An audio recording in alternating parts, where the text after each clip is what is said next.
an epic story of a young boy who felt unloved and unwanted and finding a place in a world he never knew existed until his 11th birthday. The story of Harry Potter is one of the underdog finding his place in the world and thriving in spite of the circumstances he has been forced to grow up in. Action and adventure, lessons in friendship and humanity. Harry Potter and the Sorcerer's Stone is the first novel in the 7-novel series that pulls us in and never lets us go. Harry is a small lanky boy with a mess of thick black hair, black broken glasses, and a shy personality. His most distinguishing feature is a lightning bolt-shaped scar that he received from repelling a curse when he was a baby. Harry Potter's parents sacrificed themselves for his survival, and due to his mother's love, he is given special protection he only learns after a death-defying battle. Harry Potter lives in the Muggle world for the first 11 years of his life. He never knew that his parents died protecting him, or that for some phenomenal reason he, as an infant, had the ability to vanquish the darkest wizard of them all, Lord Voldemort. Albus Dumbledore, Minerva McGonagall, and Rubeus Hagrid deliver Harry safely to his relatives the Dursleys. Though the first decade of Harry's life is far from what it would have been had his parents lived, he survives, and his humble beginnings instill in him a kindness that endears him to many and lend him to become a great hero.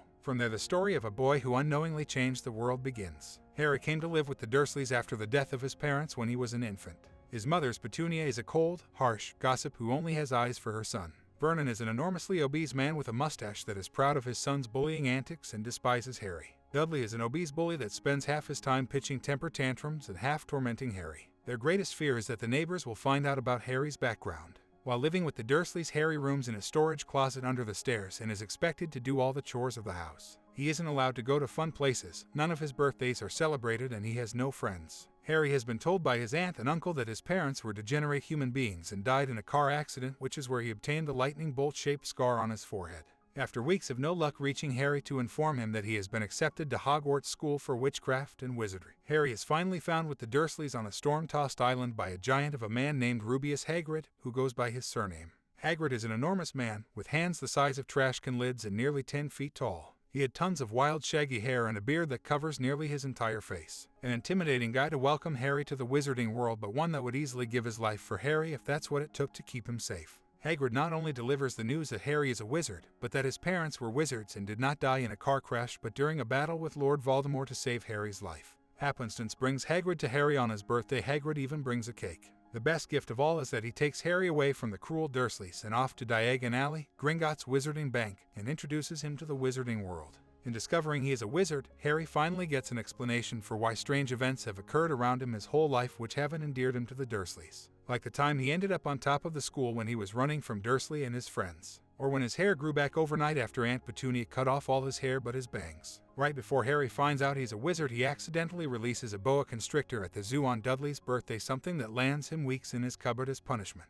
After gathering his money from the goblin-run Bank of Gringotts and buying all his wizarding supplies from Diagon Alley, Harry has a spot of trouble boarding the mysterious Hogwarts Express at the 9 3/4 train station. Once aboard the train, he meets his future best friends and enemies before he arrives at Hogwarts School of Witchcraft and Wizardry. Hogwarts is one of a few wizarding boarding schools in the world. It takes 7 years until a wizard is considered fully educated and ready to enter the wizarding world. Potions, transfiguration, charms, astronomy, runes, arithmancy, and Muggle studies are some of the courses required of young witches and wizards. To get to Hogwarts, Harry must ride the train and cross a lake in boats that row themselves to the castle. Once there, it is time to find out where he belongs. There are 4 houses at the Hogwarts Wizarding Boarding School: Ravenclaw, Hufflepuff, Slytherin, and Gryffindor. A sorting ceremony performed by an enchanted hat sorts the students upon their initial arrival, and they remain in their houses for the duration of their time at Hogwarts. Gryffindors, led by Professor McGonagall, are brave. Ravenclaws, led by Professor Flitwick, are exceedingly intelligent. Hufflepuffs, led by Professor Sprout, are hardworking and loyal. Slytherins, led by Professor Snape, are cunning, strong leaders who tend to put themselves first in all matters.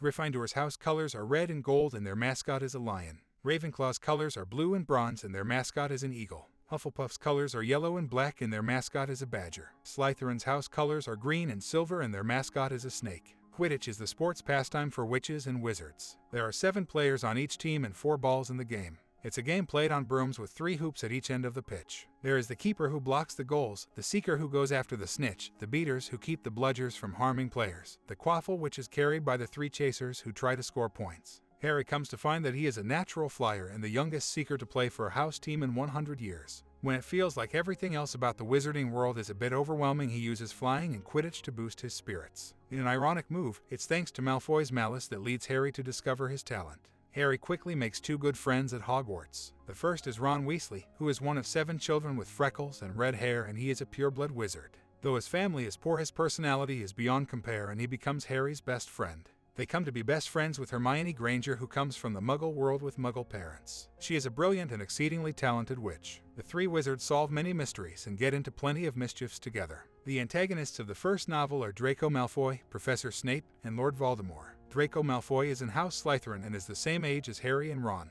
However, Draco comes from a pureblood family that believes that anyone who is not pure-blooded does not deserve to be at Hogwarts. Draco and Harry instantly clash, and a heated feud that will last through the years begins. Never were there 3 friends that were more curious than Ron, Harry, and Hermione. As their first year unfolds at Hogwarts, they begin a great adventure to find the Sorcerer's Stone. From seeing Nicholas Flamel's name on the back of Hopping Chocolate Frog card, to defeating a mountain troll with the first spell they learn, to discovering how to woo a 3-headed dog to sleep, Harry, Hermione, and Ron overcome daunting challenges. They also find themselves sneaking around the castle past curfew to help Hagrid get a baby dragon safely off the grounds. Other midnight expeditions include snooping in the restricted section of the library and a wizard's duel with Malfoy. Luckily, Harry has his father's invisibility cloak to evade Filch, the cranky caretaker, and his minion cat Mrs. Norris. It takes all 3 in their respective strengths to solve the enchantments and thwart Lord Voldemort from achieving resurrection. Harry is not without challenges. Never having heard of wizards and witches until Hagrid arrives, Harry is a bit behind his friends in understanding wizards and muggles and the inherent dynamics. But as Ron is quick to point out, there are plenty of wizards from Muggle families and wizards families alike that know as little as Harry. Though he is found to be a prodigy as seeker for his Quidditch team, he struggles with potions. Professor Snape has a seemingly unwarranted animosity towards Harry and lets it be known in his biased grading and interactions with Harry. Harry's curiosity leads him into tricky situations, but his bravery and inherited magical talent help him through the obstacles he is presented.